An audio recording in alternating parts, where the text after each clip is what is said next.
All right, what you're seeing right there is quite possibly the very robot that's going to be delivering your future lunch or dinner. I'm Kurt the Cyber Guy. Follow me at cyberguy.com. See why so many people get my newsletter for free. All right, think about this. There are over 31 million of us using Uber Eats app every month in the US, according to that company. Well, that's a massive network and it's getting a serious tech upgrade. Uber Eats is rolling out these AV ride autonomous robots in cities like Jersey City, Austin, and in Dallas. They're packed with a sophisticated sensor suite.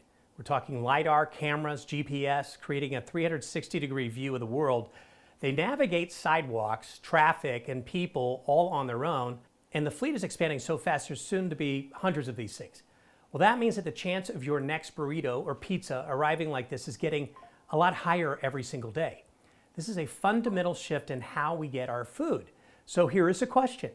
As our world gets more automated and efficient, what do we lose when we can no longer say thank you to the person delivering the food to our door? And how many of these robot delivery contraptions are getting in the way of pedestrians and bicyclists? Let us know in the comments below. More cool tech like this at cyberguy.com. If you're not getting my newsletter, click the red button and get it for free.